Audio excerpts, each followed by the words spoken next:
એમાં કેટલા આપણા જનજાતીય વિદ્યાર્થી છે આપણા આદિવાસી સમાજના, અને એમાંથી તમે આવેલા એટલે સૌભાગ્યશાળી કહેવાય કે નહીં કહેવાય? કહેવાય ને. અને આપણે સતત આ કાર્યક્રમો ચાલુ રાખવા છે. આપણું ઘડતર થાય, આપણી સંસ્કૃતિને આપણે જાણીએ, આપણી વિરાસતને જાણીએ, આપણી પરંપરાઓ, આપણા તહેવાર, આપણો ઇતિહાસ આપણે જાણીએ.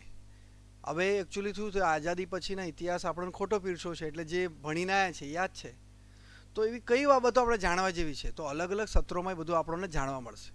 આપણા નાયક કોણ છે, નાયિકાઓ કોણ છે, આપણા આદર્શ પાત્રો કોણ હોઈ શકે, એવા સત્રોમાં આપણને જાણવા મળશે. એ આપણું ગૌરવ છે અસલમાં.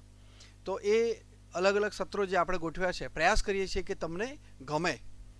અને એટલા માટે આ વર્ગ છે 2 દિવસનો. મને વિશ્વાસ છે કે રાત્રે અહીંયા હું થોડી પેલું કરીને પછી આપણા વક્તાને ઉપર બોલાવીશ. આ સત્ર પતે પછી આપણું ભોજનનું સત્ર છે, જે મહત્ત્વનું સત્ર છે. બધાને ગમે, મને ગમે, તમને ગમે. તો આપણે ભોજનનું સત્ર છે. ભોજન પતે એટલે 1 જ કલાકમાં ભોજન પતાવીને 8:30 વાગે આપણે જ્યાં નિવાસ છે ત્યાં જજો. અંકિતભાઈ છે અને અમારા બીજા મિત્રો છે, આ સમીરભાઈને લોકો, જિગ્નેશભાઈ છે, ત્યાં તમારે ગાદલા ને બધું છે, ઓશિકા એ લઈને આપણે પેલા બોક્સિંગ કોર્ટ છે ને, હોલ, એમાં તમારે જે જગ્યા ગમે ત્યાં જઈને મૂકી દેવાનું. ત્યાં સુવાનું છે આપણે એમ.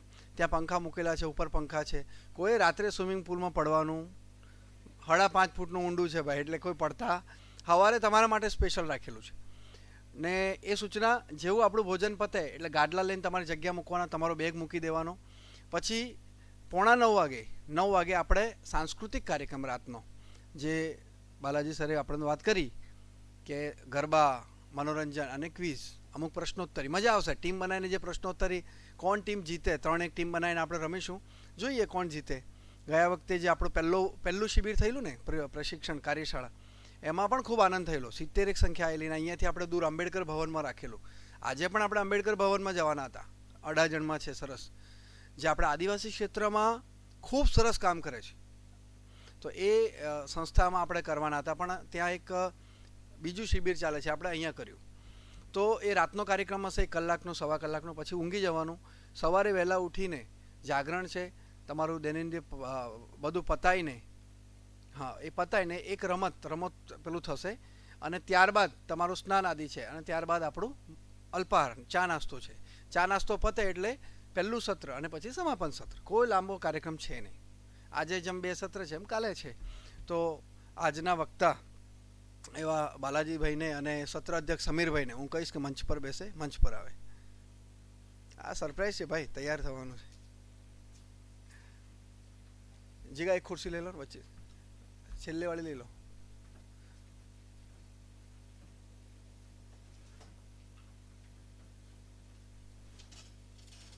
ફોટો અંકિતભાઈ લેવાય મારો એમ, આમ મને ગમે.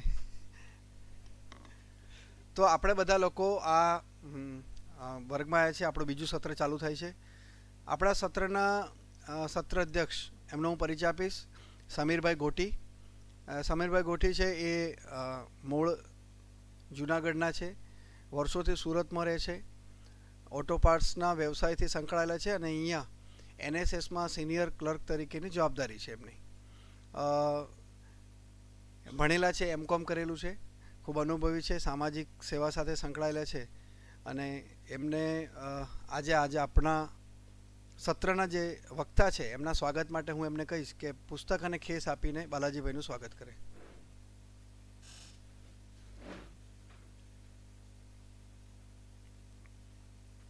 પહેલા ખેસ, ફોટો લઈ લો. ફોટો 1 મિનિટ, હવે ફોટો લેવા દો. ફોટો, હા તાળી પાડો ફરીથી ભાઈ.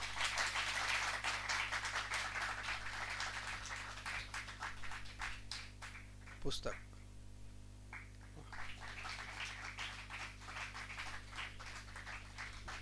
હવે સમય ન બગાડતા હું સમીરભાઈને કહીશ કે આપણા વક્તાશ્રીનો પરિચય આપે. સમીરભાઈ, સત્ર સંચાલક.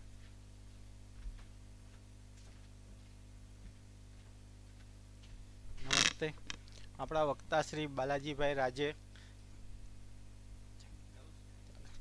જે આપણે યુનિવર્સિટીમાં આઈએસ આઈપીએસ હિન્દુ સ્ટડીઝના કોર્ડિનેટર છે, જે સામાજિક સંસ્થા વિશ્વ હિન્દુ પરિષદ અને અલગ અલગ સંસ્થાઓ સાથે જોડાયેલા છે, જે યુવાનોને આગળ વધારવાનું યુવાનો હારે જોડેલા છે. હું તેમને વિનંતી કરીશ કે જે આપને આગળનું માર્ગદર્શન આપે.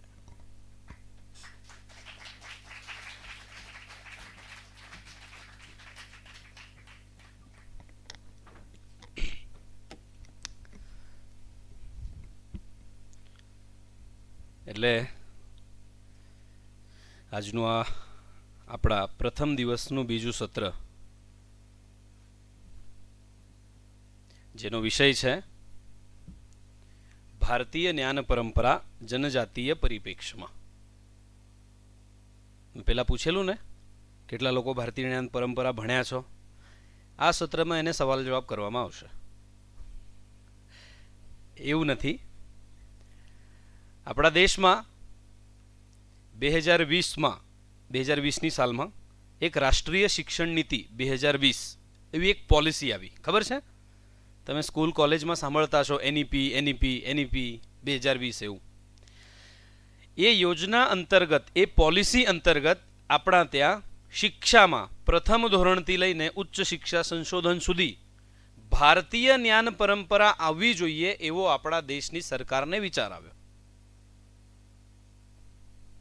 હમણાં કેમ આવ્યો? હવે આપણે ભારતીય જ્ઞાન પરંપરા ભણશું, પેલા નહોતા ભણતા કે? આ બધા વિષયની આપણે ચર્ચા કરશું. આપણે સેમેસ્ટર 1માં એક પેપર છે, સેમેસ્ટર 3માં એક પેપર છે જે 1નું એક્સટેન્શન છે, અને સેમેસ્ટર 2માં એક પેપર છે, એ સેમેસ્ટર 4માં એનું એક્સટેન્શન આવશે. એવી આપણી 2 ક્રેડિટના બધા પ્રોગ્રામ છે. તો આ ભારતીય જ્ઞાન પરંપરા છે શું, એ આપણે આ સત્રમાં સમજીશું. હમણાં એક ભદ્રેશભાઈ વચ્ચે એક પોપઅપ થયું હતું, ખબર છે ને? એક ફોટો બતાવજો. કોઈ ઓળખતા હોય આ ભાઈને તો કહેજો. ઓળખો છો? કોઈના ગામ આજુબાજુના છે? ભાઈ ફેંકા ફેંકી નહીં હો. આ ભાઈનું નામ છે કૌસાજી. એનો ફોટો તમને કેમ બતાવીએ છે એની થોડી વાત કરીએ એટલે આપણને ખબર પડશે what it mean by ભારતીય નોલેજ સિસ્ટમ્સ. આ ફોટો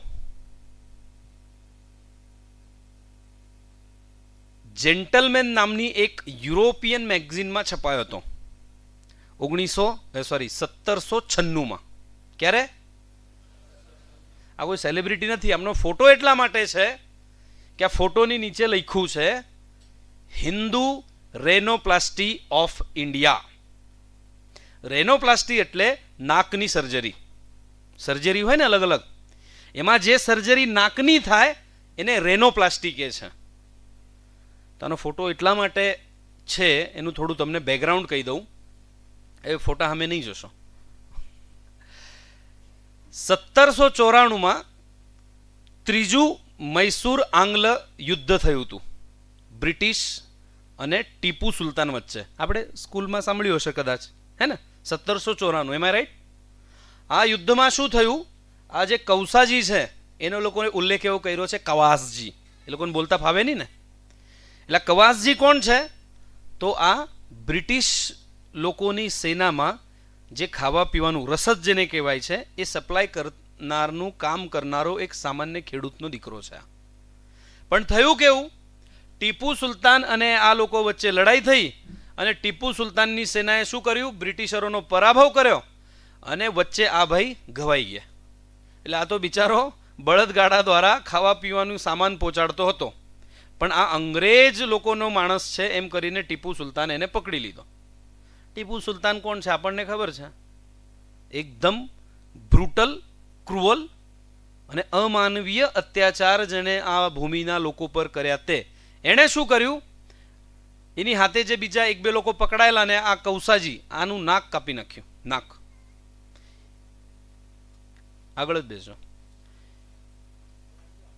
આ વ્યક્તિ, આનું નામ એ લોકોએ, આનું નાક, કૌસાજીનું નાક ટીપુ સુલતાનના લોકોએ કાપી નાખ્યું.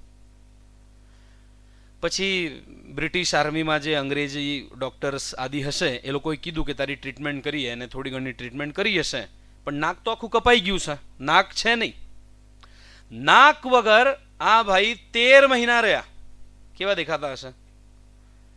13 મહિના પછી પુણે પાસે એને કીધું કે અહીં જા, તારા નાકની ટ્રીટમેન્ટ થઈ જશે.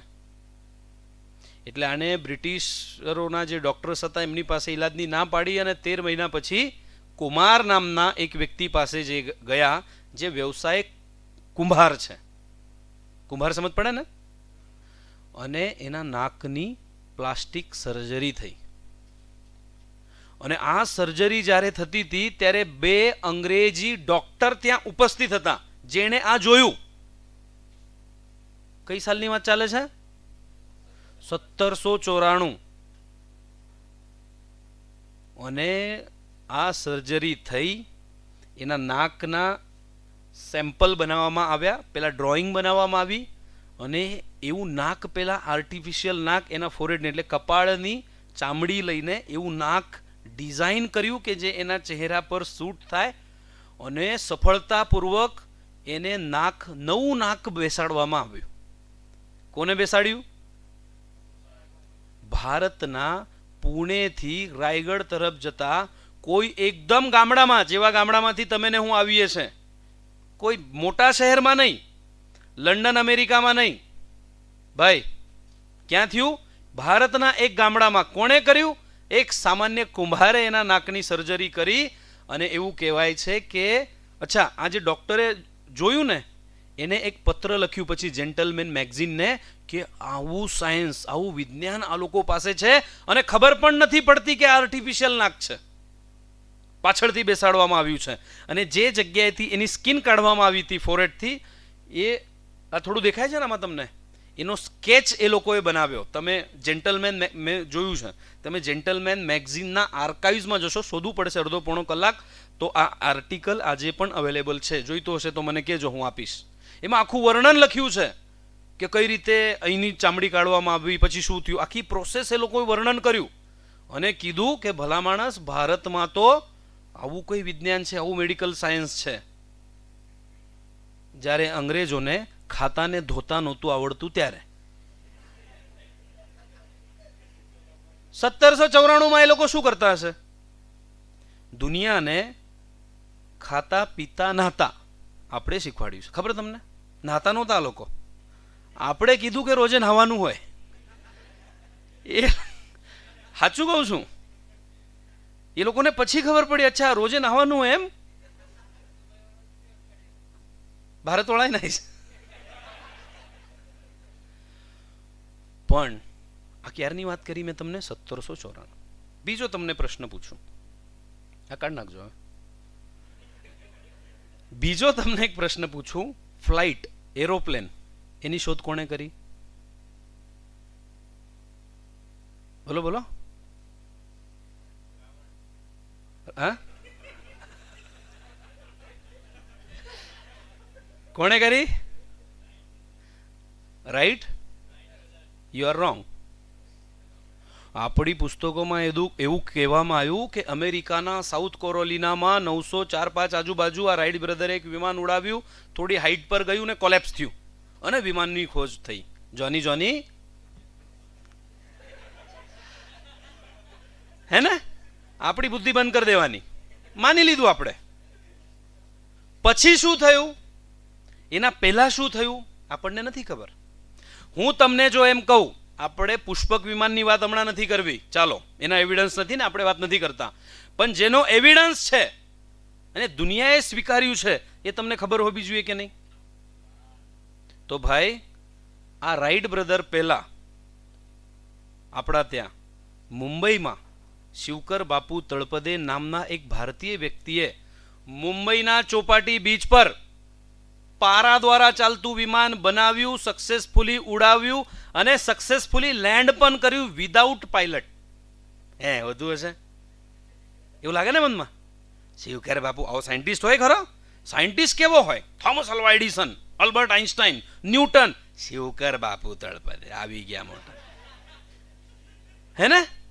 કોઈ આપણને એમ કહે કે શિવકર બાપુ નામનો કોઈ ભારતીય વ્યક્તિ એરોપ્લેન બનાવી શકે, આપણે નહીં માનીએ. કોઈ આપણને એમ કહે કે ભાઈ પુણે પાસે કોઈએ 1794માં નાકની સફળ સર્જરી કરી, આપણે નથી માનતા. પણ હનુમાન ચાલીસામાં એક વાક્ય આવે છે, જુગ સહસ્ત્ર યોજન પર, એટલે જુગ ગુણ્યા 1 સહસ્ત્ર ગુણ્યા યોજન પર ભાનુ, એટલે એટલા અંતરે સૂર્ય છે. એ તુલસીદાસજીને ખબર હતી. અને મેં જે શિવકર બાપુની તમને વાત કરી એ વખતે લોકમાન્ય ટિળકથી માંડીને બરોડાના રાજા સયાજીરાવ ત્યાં ઉપસ્થિત હતા અને એમની સાથે હજારો લોકો ઉપસ્થિત હતા. અને બીજા દિવસે કેસરી નામના અખબારમાં આ ન્યૂઝ પણ આવી હતી કે અહીંયા આવું કંઈક થયું છે.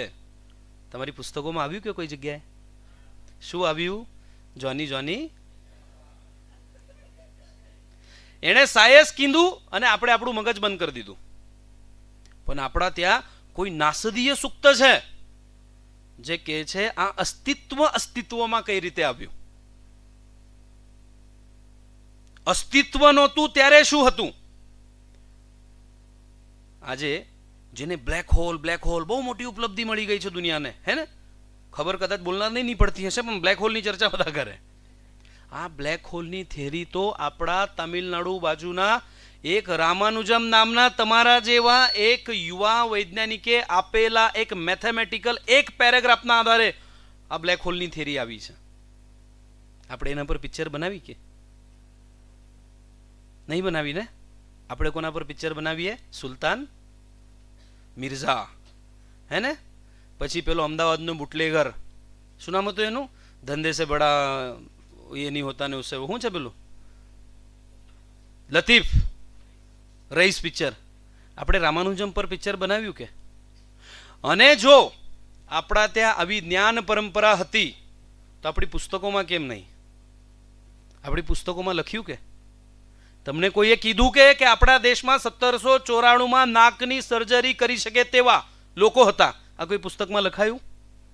કેમ નહીં લખાયું? લખનારને ખબર નહીં હશે. એવું હશે કે? એવું હશે કે? એને ખબર હતી. એને ખબર નહોતી એવું નથી, એને ખબર હતી. એ તમને કહેવા નથી માગતા. કેમ કહેવા નથી માગતા? એ તમને કહેવા માંગે છે કે તમે તો હાવ મૂરખ, અજ્ઞાની, ગોબર કીચડની પૂજા કરવા વાળા અસભ્ય જાહિલ લોકો છો. મૂરખ લોકો છો, અંધશ્રદ્ધામાં ડૂબેલા લોકો છો. તમારું કોઈ જ્ઞાન નથી, કોઈ વિજ્ઞાન નથી, તમારું કોઈ લિટરેચર નથી, સાહિત્ય નથી, તમારી પાસે કંઈ જ નથી. ભીખ મંગા છો તમે. આ આપણી એજ્યુકેશન સિસ્ટમે આજે 75 વર્ષ થયા આપણને આ જ કીધું છે ને? શું કીધું છે? આજ તો કીધું છે ઇનડાયરેક્ટલી. જ્ઞાન જોઈએ, સિવિલાઇઝ થયું. આપણને શું કહેવામાં આવે? શિક્ષિત બનો. આપણને કે એવું શિક્ષિત બનો. કરે શું? એ કે અમારી જેવા બનો. શિક્ષિત કોને માનવામાં આવે છે? કે જે અંગ્રેજી બોલે. વસાવા ગામી બોલવા વાળો શિક્ષિત થોડી હોઈ શકે. કુકણા ભાષા બોલવા વાળો શિક્ષિત થોડી હોઈ શકે. શિક્ષિત તો પેલા યુ નો વોટ એક્ચ્યુઅલ આવું બોલવા વાળો શિક્ષિત હોય છે. ખાતા ધોતા ભલે નહીં આવડતી હોય. તો આપણા મગજમાં શું નાખ્યું કે આવું બોલવું, 10 જગ્યા ફાટેલી જીન્સ પહેરવી અને 52 ડિગ્રી સેલ્સિયસ તાપમાનમાં સૂટ પહેરવો એટલે શિક્ષિત છે.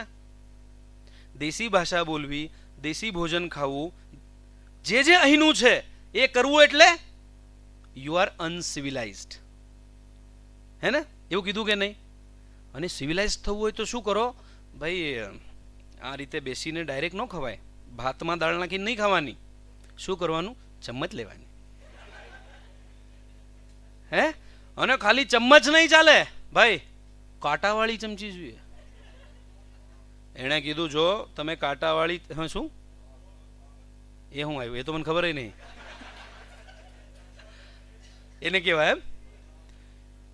તો તમે ભાતમાં દાળ નાખીને મિક્સ કરીને ખાશો તો તમે અભણ, અને તમે ચમચીસી ખાતો તો તમે, તમને વાગે ને તમે ઓ માં એવું બોલશો તો તમે અભણ. આવું જ બોલશો તો હે? 2 જણ ભેગા થાય અને તમે એમ કહો રામ રામ, એ સાલા અભણ, અને હાય ડ્યુડ એવું કહો તો હસવાની વાત નથી. આ લોકોએ આપણા મગજમાં એવું નાખી દીધું કે તમે જેવા છો એવા મૂર્ખ છો, અમારી જેમ બની જાઓ. કેમ કીધું હશે આ? એક કોઈ ક્રિસ્ટોફર કોલંબસ નીકળેલો ભારત હોદવા. ભારત હોતા હોતા પહોંચી ગયો અમેરિકા. એટલો હોશિયાર હતો સાહેબ, અમેરિકાને ભારત સમજી બેઠો. અણે કીધું આ તો રેડ ઇન્ડિયન લોકો છે, બુદ્ધિશાળી માણસ. પછી શું થયું એ તમને નથી કહેવામાં આવ્યું.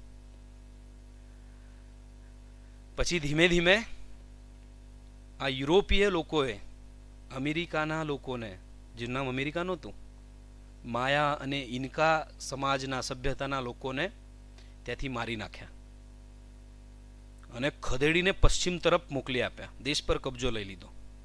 પછી શું થયું? તમારી પુસ્તકોમાં એવું લખ્યું, હું નામ કોલંબસ. કોલંબસ એટલો પ્રતિભાશાળી બુદ્ધિમાન સમુદ્ર સાહસી કે એણે 1498માં અમેરિકાની શોધ કરી. 94માં શાયદ, 98માં તો ભારત ખોજાયો છે. આજે પણ એવું પુસ્તકમાં લખાયું છે, ભારતની ખોજ કોણે કરી? તો આપણે કહીએ વાસ્કો દી ગામા. આપણે પેલા ખોવાઈ ગયેલા કે આપણે પ્રશ્ન કેમ ના કર્યો? આ કોણ કોઈનો વાસ્કો દી ગામા, એને મારી ખોજ કરી? ઓ ભાઈ તમે ભારતીય છો, આપણે ખોવાઈ ગયેલા. પણ આ 1494 બાજુ 92 બાજુ આ કોલંબસ ત્યાં ગયો, પાછળથી બ્રિટન લોકો ત્યાં વસ્યા અને શું કર્યું ખબર છે? ત્યાંના લોકોને સખ્તી કરી કે તમારા છોકરાઓને ફરજિયાત અમારી સ્કૂલોમાં મોકલવા. સ્કૂલનું નામ છે national boarding schools for native Indians. એને તો ઇન્ડિયન કહેતા ને, એમને તો પછી ખબર પડી ભાઈ ઇન્ડિયા નથી, અમેરિકા છે. અને ફરજિયાત ત્યાંના મૂળ લોકો જે છે, સ્થાનિક લોકો છે, એમના છોકરાઓએ આ બ્રિટિશ લોકોની સ્કૂલમાં બોર્ડિંગ સ્કૂલમાં ભણવાનું. ઘરે રહીને નહીં ભણવાનું, એના ત્યાં જઈને રહેવાનું. અને જ્યાં સુધી ભણતર પૂરું નહીં થાય ત્યાં સુધી ઘરે પણ નહીં જવાનું. 20-22 વર્ષ, 4-5 વર્ષના 8 વર્ષના છોકરાને, છોકરીને, દીકરાને, દીકરીને આ લોકો જબરદસ્તી ઉચકી લઈ જાય અને 15-20 વર્ષ એમની બોર્ડિંગ સ્કૂલમાં નાખે, મા બાપને મળવા નહીં દે. અને એડમિશન થયા પછી પહેલાં 1-2 કામ કરે, એના વાળ કાપે અને એને બ્રિટિશરો જેવી હેરસ્ટાઈલ આપે. બીજું કામ કરે, એનું નામ બદલી નાખે, હે ને? અને ઘરમાં જે એની આદતો હોય એને પ્રોહિબિટ કરે, વર્જિત કરે. તારે આમ નહીં કરવાનું, આમ નહીં બેસવાનું, આમ નહીં ખાવાનું, આ ભાષા બોલવાની નહીં, અમારી ભાષા બોલવાની. કેમ? એ શિક્ષિત લોકોની ભાષા છે. આજે આપણને અંગ્રેજી નહીં આવડતી હોય તો આપણા મનમાં પણ લઘુતા આવે છે ને થોડી, યાર થોડી અંગ્રેજી આવી હોત ને થોડી. આપણે એમ કેમ નથી કહેતા કે નથી આવડતું અંગ્રેજી? પેલા ધોળિયાને ક્યાં ગુજરાતી આવડે છે? એને ક્યાં કુકના આવડે છે? મને અંગ્રેજી નહીં આવડતી હોય, ઇટ ઇઝ ઓકે. પણ આ રીતે લોકો યોજનાપૂર્વક એ છોકરાને એ રીતે ઉછેર કર્યો, શિક્ષિત કર્યા કે 15-20 વર્ષ પછી જ્યારે છોકરું પોતાના ઘરે જાય ત્યારે એ રિલેટ નહીં કરી શકે કે હું પણ આ જ છું. અને એને એવું લાગવા માંડે કે મારા મા બાપ તો હાવ મૂર્ખા છે યાર, દુનિયા ક્યાં પહોંચી છે, કેમ બેસવાનું હોય, એને એટિકેટ્સ નથી. કોઈની સ્કૂલમાં ડિનર એટિકેટ શીખવાડે છે? કોઈને શીખવાડે છે સ્કૂલમાં કે ટેબલ પર કેમ બેસીને ખાવાનું? તો એ છોકરાઓને મનમાં એમ થાય કે મારા બાપ તો જાહિલ છે, અલગ છે, એટલે સંસ્કૃતિને ડિસઓન કરે. હવે તમે જરા પાછળ દૃષ્ટિ કરીને, આંખ બંધ કરીને રાત્રે વિચારજો, આપણી સાથે પણ કંઈક એવું તો નથી થયું ને? આપણને બોર્ડિંગ સ્કૂલમાં નથી નાખવામાં આવ્યા, પણ આપણી ફિલ્મોએ, આપણી એજ્યુકેશન સિસ્ટમે, આપણા મીડિયાવાળાએ, આપણા ઇતિહાસકારોએ તમારા મનમાં આજ તો નાખ્યું છે કે તમે મૂર્ખોની સંતાન છો. તમે એવા દેશમાં જન્મ્યા છો કે જ્યાં લડાઈ, મારામારી, આવું બધું જ છે. એમ સાયન્સ બાયન્સ થોડી છે. આવું તમને નહીં કીધું. કેમ? તમને ખબર પડે તો તમે તમારા ઓરિજિનલ સ્વરૂપને ઓળખતા થશો અને એમની ગુલામીનો અસ્વીકાર કરશો. ગુલામી હંમેશા પ્રત્યક્ષ ના હોય. આ અમેરિકાના લોકો, કોઈને ખબર હોય તો સાઉથ આફ્રિકન સબકોન્ટિનેન્ટમાંથી ગુલામ ખરીદીને લઈ જતા, ખબર છે? અને ડેક પર પહેલા નામ બદલતા. આ લોકોને નામ બદલવાનો બહુ ઇન્ટરેસ્ટ છે. ગાંડા નથી, ગાંડા નથી. તમારામાંથી જ્યાર સુધી કોઈ રામ છે, કૃષ્ણ છે, સંદીપ છે, ત્યાં સુધી આ ભારત ભારત છે. એ તમારી મેમરી ભૂસવા માંગે છે. કોઈનું નામ હોય પદ્મનાભન, કેવું લાગે? અને કોઈનું નામ હોય લુલુ. કેવું લાગે? આવા અર્થહીન નામો આપવામાં આવ્યા. આ દેશનું પુરાણ સમયથી નામ છે ભારત વર્ષ, છે ને? ઉત્તરમ યત સમુદ્રસ્ય હિમાદ્રશ્ચૈવ દક્ષિણમ વર્ષતત ભારત નામ ભારતી યત્ર સંતતિ, એવું કહેવાય છે ને. બીજું શું કહેવાય છે? હિમાલય સમારભ્યમ યાવત ઇન્દુ સરોવરમ તદ્દેવ નિર્મિત દેશ હિન્દુસ્તાન પ્રજક્ષતે, છે ને? ઇન્ડિયા નામ કેમ આપ્યું? તમે ભૂલી જાઓ. જ્યાં સુધી ભારત ભારત છે તમને રામ યાદ આવશે, કૃષ્ણ યાદ આવશે, આ દેશની મહાન સનાતન સંસ્કૃતિ યાદ આવશે. એના સામે તમને એવું નામ આપી દો કે તમને અર્થ જ ખબર ના પડે. અને જે તમને ગૌરવ અપાવનારું છે એના પ્રત્યે તમારા મનમાં લઘુતા નાખવી, શંકા ઉત્પન્ન કરવી અને તમારું બ્રેન વોશ કરવું, આ આપણી એજ્યુકેશન સિસ્ટમે કહીને કર્યું છે, છુપાયું નથી. મેકોલેની 1835 એવા નામની એક મિનિટ છે, મેકોલે મિનિટ્સ 1835, એવું સર્ચ કરજો. તો આ મેકોલેને અપોઇન્ટ કરેલો ભારતમાં કે આ દેશને કાયમ માટે ગુલામ બનાવી રાખવો હોય તો શું કરવું પડે? કમિટી નિમાય ને કે આ દેશને કાયમ માટે ગુલામ બનાવી રાખવો હોય તો શું કરવું પડશે? તો મેકોલે ભારતમાં રહ્યો, આપણા સમાજને જોયું, આપણી સંસ્કૃતિને જોયું, આપણી શિક્ષણ પદ્ધતિને એને ઓબ્ઝર્વ કરી અને છેલ્લે એક રિપોર્ટ બનાવી અને બ્રિટનના હાઉસ ઓફ કોમનમાં ઓફિશિયલી એણે કહ્યું. 250-300 પાનાનું ડોક્યુમેન્ટ છે, કોઈને જોઈતું હોય મને માંગજો, હું આપીશ. એમાં શું કહે છે મેકોલે? આ દેશને લાંબા સમય સુધી કાયમ માટે બ્રિટનની કોલોની બનાવી રાખવી હોય તો 3 વસ્તુ કરવી પડે. પહેલું, આ દેશની સંસ્કૃતિ બદલવી પડે. બીજું, આ દેશની એજ્યુકેશન સિસ્ટમ બદલવી પડે અને બદલીને શું કરવું પડે? ક્લાર્ક પેદા થાય એવી નવી એજ્યુકેશન સિસ્ટમ આપવી પડે જેની આપણે પ્રોડક્ટ છીએ. અને ત્રીજું એણે કહ્યું, આ દેશની અધ્યાત્મ વ્યવસ્થા એને બદલવી પડે. અને એના આધારે પછી એને ગુરુકુલો બંધ કરાવીને જે સ્કૂલમાંથી આપણે ભણીને આવ્યા એવી મેકોલેની સ્કૂલો શરૂ થઈ, જેમાં તમને શું ભણાવવામાં આવ્યું? જોની જોની. અને જે કંઈ ગૌરવવંતું છે તમને ખબર ના પડવી જોઈએ, ટૂંકમાં પતાવી દેવાનું અથવા જૂઠ બોલવાનું. બિરસા મુંડા ભારતના એક સ્વતંત્ર સૈનિક હતા જેમને ભારતની આઝાદી માટે કામ કરેલું અને તેઓ જનજાતિ સમાજમાંથી આવતા હતા. વાર્તા એના સિવાય કંઈ કીધું? તિલકા માંઝીનું નામ તમે સાંભળ્યું? રાની ગાઇડિંગલીનું નામ તમે સાંભળ્યું? નામ સાંભળ્યું હોય તો બીજું કંઈ ખબર છે એના વિશે? નથી ખબર ને?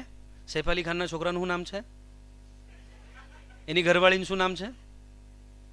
એનો પહેલો બોયફ્રેન્ડ કોણ હતો? નહીં ખબર?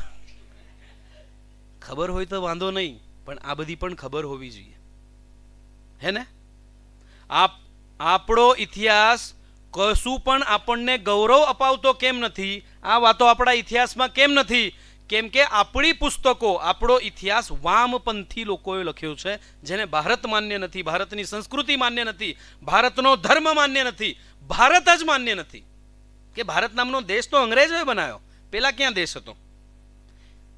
એવું કહે છે ને, નેશન ઇન ધ મેકિંગ. 565 રજવાડા હતા અને પછી અંગ્રેજોએ લીધા અને પછી આ દેશ બન્યો. પેલા દેશ ક્યાં હતો? આ તો ભલું થાય મુગલોનું, અહીંયા આવ્યા ને આપણને સંસ્કૃતિ આપી. ભલું થાય અંગ્રેજનું, અંગ્રેજોએ આપણને એજ્યુકેશન આપ્યું. આ ભાઈ હતું હું આપણી પાસે? આવું કહેવાવાળી આપણી શિક્ષા વ્યવસ્થા છે. પણ નજર કરીએ તો ચિત્ર જુદું દેખાય છે. દિલ્હીના લોસ તમને બધાએ સાંભળ્યું હશે. શું છે? 2500 વર્ષથી તડકામાં પડેલો છે, એટલે ઊભો છે, પડતો નથી, કાટ લાગતો નથી. એને કાચમાં નથી મૂકેલો, એના પર કોઈ કેમિકલ પ્રોસેસ નથી કરી, કશું જ નથી, ખુલ્લામાં છે. એને પ્રદૂષણ નડે છે, વરસાદ નડે છે, બધું નડે છે, કાટ નથી લાગ્યો. કેટલા વર્ષથી? આવું લોખંડ, આવું સ્ટીલ આજે આપણે બનાવી શક્યા છે? આપણને લાગે ટેકનોલોજી બહુ આગળ વધી. હું કંકોડો, હું આગળ વધી? હે? આપણે આ ભવનમાં બેઠા છે ને? તમારામાંથી કોઈ, હવે તમે તો નવા છો, હું એમ કહું અમારામાંથી કોઈ એવો ક્લેમ કરી શકે આ ભવન 200 વર્ષ પછી રહેવાલાયક સ્થિતિમાં હશે? કરી શકે? આ ભવન છોડો, પેલું કંઈક બન્યું છે દુબઈમાં, બહુ મોટી બિલ્ડિંગ, એક વખત જવું છે નહીં? એવું મનમાં ભાવ આવે? બુર્જ ખલીફા બનાવનાર એન્જિનિયરને તમે કાલે પત્ર લખો, એને કહો તું એવું ક્લેમ કરી શકે 500 વર્ષ પછી બુર્જ ખલીફા રહેવા લાયક સ્થિતિમાં હશે? કરી શકશે? પ્રયોગ કરો. પણ આપણું તામિલનાડુનું બૃહદેશ્વર મંદિર 2000 રાજા ચોલે બનાવેલું. હે, ચોલ રાજા હતા, ખબર છે ને? આદિત્ય કરિકાલન પિક્ચર આવી છે, જોજો, આવી પિક્ચર જોવી જોઈએ. ક્યારે બનેલું? 2000 વર્ષ પહેલા. હજી કોઈ લીકેજ નથી મંદિરમાં. મંદિર છે એક વિષય સાઈડમાં મૂક્યો. કન્સ્ટ્રક્શન આર્કિટેક્ટની દૃષ્ટિએ જુઓ, હજી કોઈ જગ્યાએ લીકેજ નથી, કોઈ પોપડા નથી પડતા. પાકિસ્તાનમાં પૂર આવેલો, ખબર છે? આવીને તણાઈ જાય, આપણને કોઈ ફરક નહીં પડતો. પણ હમણાં 6-8 મહિના પહેલા પાકિસ્તાનમાં પૂર આવેલો, ખબર છે? ક્વેટા શહેર છે, આખું પાણીમાં હતું. પણ ભાઈ 6000 વર્ષ પહેલા ત્યાં એવું કહે છે મોહનજોદારો નામનું કોઈક શહેર હતું, એવું કહે છે ને. એ લોકોએ ગટર વ્યવસ્થા બનાવેલી 6000 વર્ષ પહેલા. મોહનજોદારોમાં પાણી નહોતું ભરાયું. એ ગટરની ડ્રેનેજ સિસ્ટમ હજી વર્કિંગ છે. એ સાઈડ પૂરતું પાણી નીકળી ગયેલું. સુરતના લોકોને ખબર છે હમણાં વરસાદ પડેલો, સુરતની શું સ્થિતિ હતી. મોડર્ન કોણ છે? કોનું સાયન્સ વધારે મોડર્ન છે? હે, એવું કહે છે हमने आपको पढ़ना लिखना सुनाया सिखाया, हम आए कॉलेज बनाई, एक कलकत्ता में, एक मुंबई में और एक मद्रास में, और हमने आपको पढ़ना सिखाया. દુનિયાનો પહેલો ગ્રંથ કયો છે? ઋગ્વેદ છે ને? અંગ્રેજો આવતા પહેલાનો છે ને? હમ અભણ થે, આપણે અભણ હતા, તો થોમસ આલ્વા એડિસનની ભત્રીજી આવેલી આ લખવા. કોણે લખ્યો? તમે લખ્યો છે. અને હું જ્યારે તમે કહું છું ત્યારે હું ભાવાવેશમાં નથી કહેતો. ડીએનએ નું સાયન્સ બધા માને છે ને. કોઈ ડીએનએમાં નિશ્ચિત પ્રકારના ગુણધર્મ હોય તો એ નષ્ટ થતા નથી, પેઢી દર પેઢી ટ્રાન્સફર થાય છે, ગુણ અને અવગુણ બંને. તો જે ગુણવાળા વ્યક્તિએ, જે ક્ષમતાવાળા વ્યક્તિઓએ ઋગ્વેદની રચના કરી, એનો ડીએનએ તમારી અંદર છે. તમને ખબર છે કે નહીં? પ્રશ્ન એ છે. એરા ગેરા નથુ ખેરા લોકો આપણે નથી. જ્યારે દુનિયાને કઈ જ ભાન નહોતું ત્યારે આપણી સભ્યતા દુનિયાની સૌથી શ્રેષ્ઠ સભ્યતા હતી. આપણી પાસે દુનિયાનું શ્રેષ્ઠ વિજ્ઞાન હતું, આપણી પાસે દુનિયાની શ્રેષ્ઠ સંસ્કૃતિ હતી, આપણી પાસે દુનિયાનું શ્રેષ્ઠ લિટરેચર હતું. જે ઉત્તમ હતું એ બધું આપણી પાસે હતું. આજે આપણે IELTSમાં પરીક્ષા આપીને કેનેડા અને લંડન જવાનું ફાફા મારીએ છીએ કે નહીં? મારીએ છીએ ને? 2000 વર્ષ પહેલા લોકો નાલંદા આવવા માટે ફાફા મારતા હતા. ખબર તમને? જાપાન, ચીન, અમેરિકા નહીં કહું, એ વખતે અમેરિકા હતું પણ નહીં. આ જેને આપણે અમેરિકા સમજીએ છીએ એ તો ત્યારે હતું પણ નહીં. અને આપણે એન્ટ્રન્સ લેતા હતા અને 10 વિદ્યાર્થીઓ પર એક અધ્યાપક હતો. રેવા ખાવાનું ત્યાં જ હતું. ત્યાં પઢાઈ શેની ચાલતી? શેની ચાલતી ખબર છે? હા, ચાલતી હશે પેલું યજ્ઞને આવું કરતા હશે. ના ભાઈ, ત્યાં mathematics, arithmetics, astronomy, literature, grammar, physics, chemistry, આ બધા વિષયોનું અધ્યયન થતું.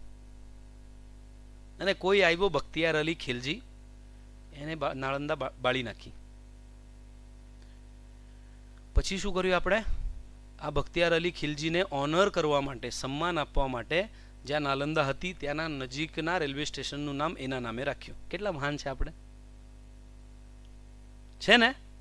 ગોવા ગયું છે કોઈ? જાઓ. ગોવામાં એક શહેર છે વાસ્કો દી ગામા, ખબર છે? કોણ હતો વાસ્કો દી ગામા? હા, સમુદ્ર સાહસી હતો, અહીંયા આવ્યો. એને લાવનાર ભારતનો માણસ છે. આવ્યા પછી એણે શું કર્યું? તો ઝામોરીન, આ તો અંગ્રેજો એવું બોલે, એનું નામ છે સમોત્તી પેરુમલ. એ રાજાના રાજ્યના લોકોને પકડીને, એ લોકોના નાક કાપીને, એની સબ્જી બનાવીને કૂતરાને ખવડાવી વાસ્કો દી ગામાએ. અને કપાયેલા નાક અને કાનના સ્થાન પર કૂતરાના કાન સીવ્યા. એ વાસ્કો દી ગામાના નામ પર આપણા ત્યાં એક શહેર છે. નાલંદા બાળનાર બખ્તિયાર અલી ખિલજીના નામ પર આપણા ત્યાં શહેર છે. કેટલા ભારી લોકો છે આપણે! અને આપણી પાસે કંઈ હતું જ નહીં. જ્ઞાન વિજ્ઞાન તો બધું ત્યાંથી આવ્યું છે. આવું વિચારીએ છીએ પણ ક્યારેક જાતે અધ્યયન કરતા નથી. અને તમને ક્યારેય કોઈ સાચું કહેવાનું પણ નથી. હમણાં થોડો એવો પ્રયત્ન થયો છે. આ બધી વાતો સત્ય હતી, મનમાં એવું આવશે તો અમને કીધી કેમ નહીં? કેમ કે તમારો ઇતિહાસ તમારા દુશ્મનોએ લખેલો છે. તમારું સાહિત્ય, તમારો સિલેબસ તમારા દુશ્મનોએ લખ્યો છે, જે નથી ઈચ્છતા કે તમે વિશ્વમાં એક દેશ તરીકે સર્વશ્રેષ્ઠ તમે સ્થાન પ્રાપ્ત કરો. એક શિકારી હોય, શિકારી ખબર છે ને? એ જંગલમાં જાય, શિકાર કરીને આવે, પછી લોકોને કે ગામના લોકોને, હે ને, શું કહેશે? હું તો ભાઈ બહુ જોરદાર માણસ છું, બહુ જ બહાદુર છું, ડાયરેક્ટ ગયો જંગલમાં, હે ને, 8-10 સિંહ ત્યાં હતા, પણ હું કઈ બીવું, ડાયરેક્ટ વચ્ચે પડે. 1-2 સિંહને તો 2 લાફામાં અમે સાઈડ કરી દીધા, એકને પકડ્યો અને પકડીને એના દાંત એનું જબડો ફાડી નાખ્યો અને નીકળી ગયા. કોઈના બાપને નથી બીતો. એવું જ લખશે ને, એવું લખશે કે હું છે ને 4 દિવસ પહેલા એક ઝાડ પર છુપાઈ રહેલો અને 3 દિવસ ખાધા પીધા વગર, બીજી ક્રિયાઓ કર્યા વગર ઉપર જ હતો અને સિંહનું એક ટોળું એના બચ્ચા સહિત જતું હતું, મેં ગોળી મારીને ભાગી ગયો, પાછળ વળીને પણ નથી જોયું. આવું કહેશે કે? એવું કહેશે કે શિકારનો ઇતિહાસ જ્યાં સુધી શિકારી લખશે ત્યાં સુધી શિકારી જ ગ્લોરીફાય થવાનો છે. સિંહ ક્યારે ગ્લોરીફાય? તમારો ઇતિહાસ કોને લખ્યો છે? રોમિલા થાપર, ઇરફાન હબીબ, નામ સાંભળ્યા છે આ લોકોના? સર્ચ કરજો આ લોકો કોણ છે. આ લોકોએ તમારો ચીનના પૈસા ખાઈને તમારો ઇતિહાસ લખ્યો. શું લખશે? એવું જ લખશે ને, તમે એરા ગેરા નથુ ખેરા લોકો છો. એવું થોડી લખશે તમે અગસ્ત્યના વંશજ છો. એક આચમનમાં સમુદ્ર સુકાવનારી ક્ષમતા રાખનાર અગસ્ત્યનો ડીએનએ તમારામાં છે એવું લખશે? રેનોપ્લાસ્ટી તમારી પાસે હતી લખશે? તમારી પાસે એવું ધાતુ વિજ્ઞાન હતું કે જેને 2500 વર્ષ સુધી કાટ નહોતો લાગતો, એવા તમે લોકો છે એવું લખશે? નહીં લખે ને. આ ડાંગમાં લશ્કરી આંબા કરીને ગામ છે કોઈ ત્યાં બાજુનું? ક્યાંના છો? ગામનું નામ સાંભળ્યું છે? શું ઇતિહાસ છે? નહીં ખબર હોય ને, નહીં જ ખબર હોય, કેમ કે ડાંગના એ લોકોએ થોડી લખેલો છે. લખ્યો કોણે છે? જેએનયુમાં બેઠા બેઠા ચીનની દલાલી કરનારા લોકોએ ઇતિહાસ લખેલો છે. આ સત્ય છે, હું નથી બોલતો. એક રશિયન, તમને રુચિ હોય ક્યારેક સર્ચ કરજો પછી, એક રશિયન સ્પાય જે ભારતમાં હતો એણે કીધું એક સમયે ભારતના બધા પ્રોફેસર, મીડિયાવાળા, ઇન્ક્લુડિંગ મિનિસ્ટર અમારા પેલોર પર હતા. એ તમારું સાચું આવવા દેશે કે સામે ક્યારે આવવા દેશે કે? હે, રોમન સામ્રાજ્ય વખતે આપણું કપરું યુરોપનું ફેશન બ્રાન્ડ બનાતું, ફેશન આઇકોન બનાતું, ખબર તમને?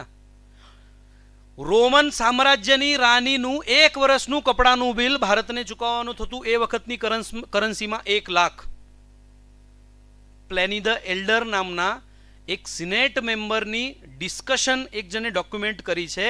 એમાં સિનેટ મેમ્બર રોમન સામ્રાજ્યના રાજાને કમ્પ્લેન કરે છે કે ભારતથી આવતું આ કપડું બેન કરો, એના કારણે રોમન સામ્રાજ્યનું બહુ મોટું ધન આપણાથી ભારત જઈ રહ્યું છે, જેને રોકવો જરૂરી છે. કોઈએ કીધું કે? કોઈએ કીધું? હમણાં 84 તાલુકાની વાત થઈ હતી લગભગ મારા પહેલા. આ સુરતનો તાલુકો છે ને 84 તાલુકાનું નામ 84 કેમ છે ખબર છે કોઈને? નથી ખબર ને? એમને એમ નથી. આ 84 એટલે સુરતનો કાંઠા વિસ્તાર, આમ ડુમસથી લઈને આ બાજુ નવસારી સુધીનો કાંઠા વિસ્તાર, એ એરિયામાંથી એક તાલુકાનું નામ 84 છે. 84 પડ્યું કેમ?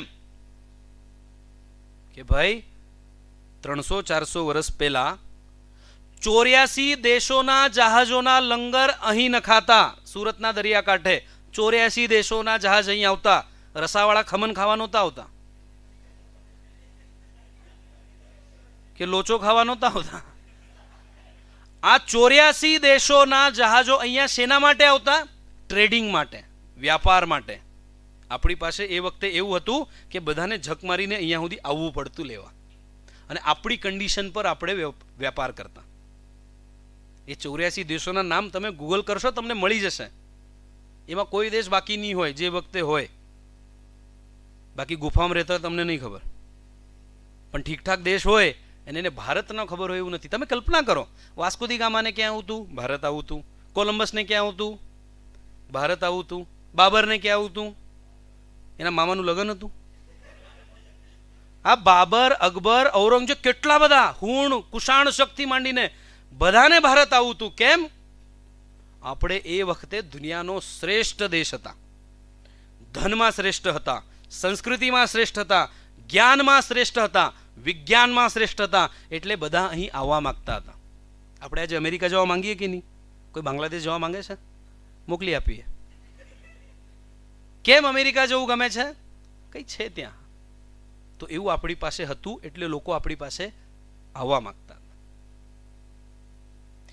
એટલે આ ભારતીય જ્ઞાન પરંપરા તમને એટલા માટે ભણાવીએ છે, એટલા માટે આ બધું જાણવું છે, કેમ કે ભારતનો ઇતિહાસ ભારત વિરોધી લોકોએ લખ્યો છે. એ તમે લખો એવું સરકારને અપેક્ષિત છે. એટલે ભારતીય જ્ઞાન પરંપરા ફરીથી આ લોકો લાવ્યા છે. એને આપણે 2 ક્રેડિટનો કોર્સ છે, ઓબ્જેક્ટિવ મોકલી આપે છે સાહેબે, મોડે કરીને લખી દે. હું એ રીતે ના જશો. એ રીતે આ લાવતા લાવતા 75 વર્ષ થઈ ગયા છે. આ લાવતા લાવતા કેટલા વર્ષ થઈ ગયા છે? અને તમે વિક્ટીમ છો.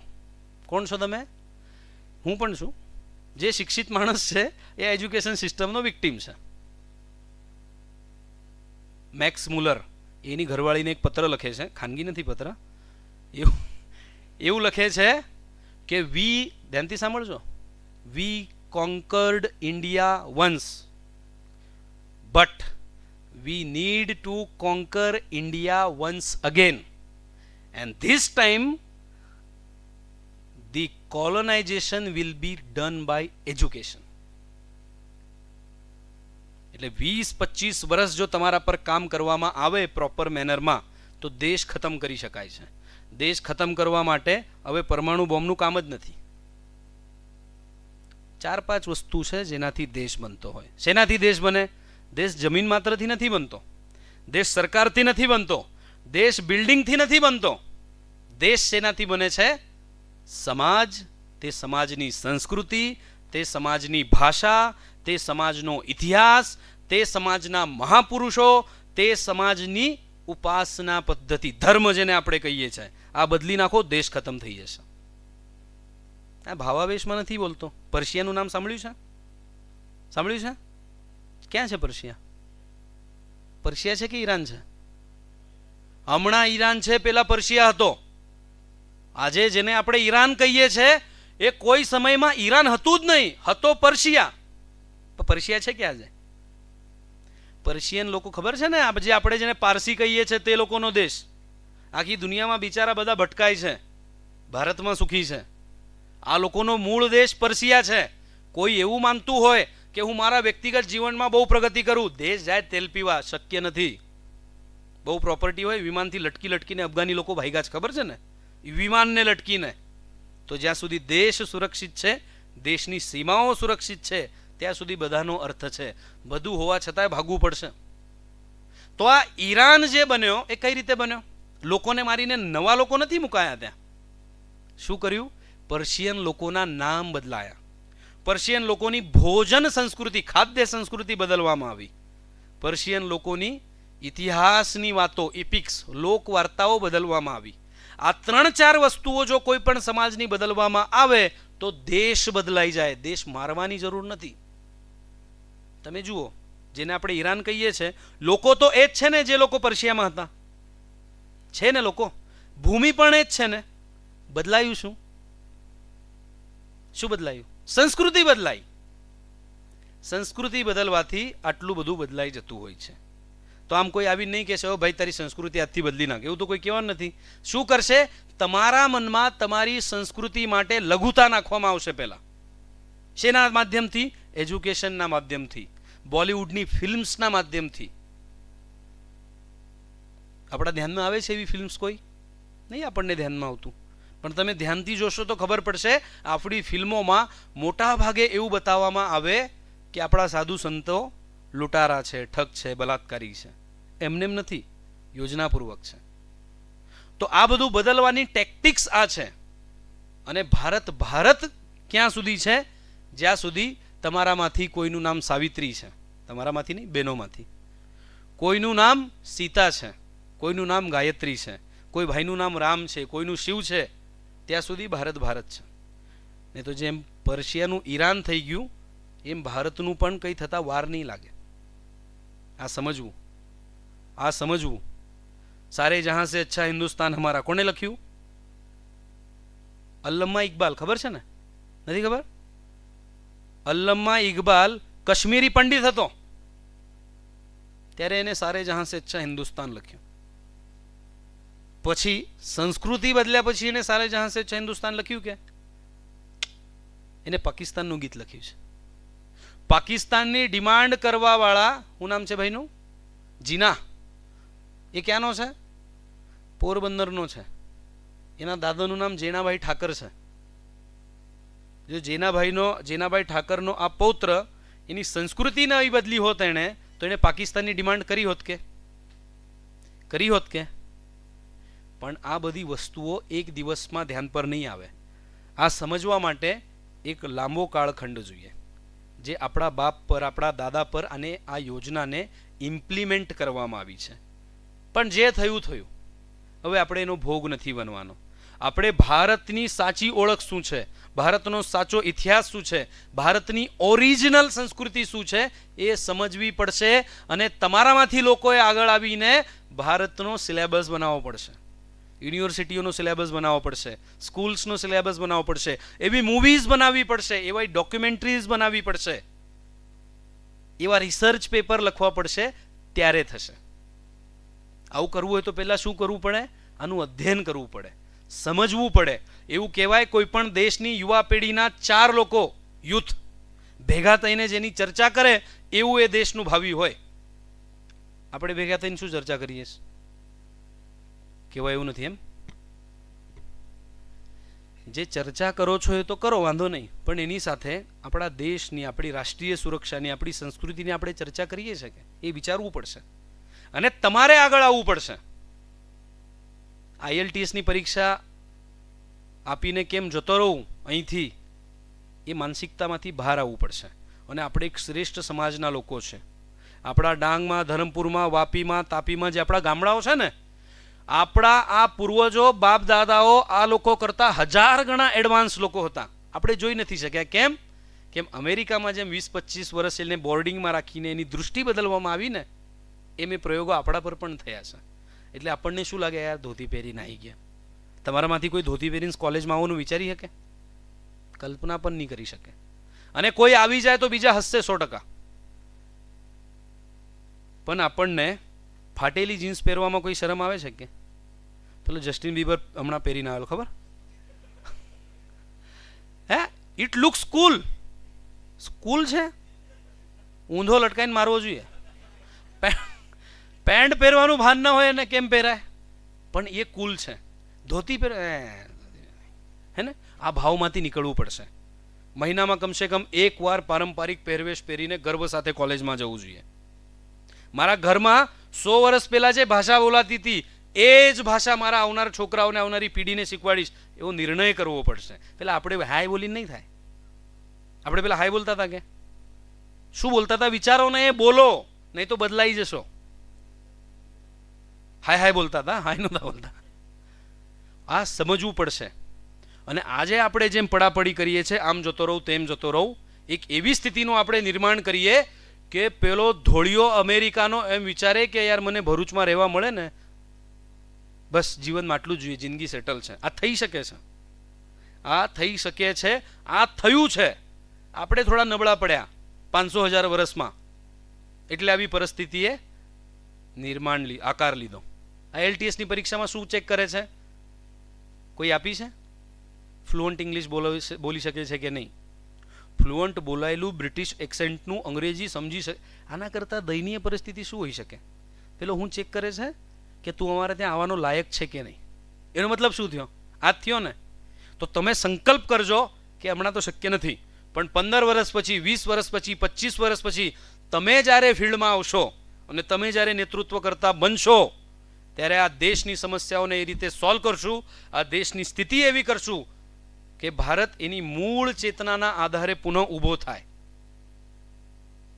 અને એ લોકો આપણા ત્યાં આવવા માટે એપ્લાય કરે અને આપણે કહીશું, જા ભાઈ પહેલાં તું છે ને ધોળિયા ભાષા શીખી નાવ, હે તમિલ શીખી નાવ, મને ભારતમાં હોય તો 25 ભાષા શીખીને આવવાનું. એવી સ્થિતિ કોણ લાવશે? સ્વામી વિવેકાનંદ એવું કહેતા હતા કે મારો વિશ્વાસ યુવા પેઢી પર છે. એણે એમ નથી કીધું સરકાર પર છે કે ફલાણા પર છે. એણે કીધું મારો વિશ્વાસ આ ટાબરિયામાં છે અને આ લોકો મારા સિંહની જેમ છે અને આગળ આવીને ભારતની તમામ સમસ્યાઓને હલ કરશે, સોલ્વ કરશે. કોની જેમ? સિંહની જેમ.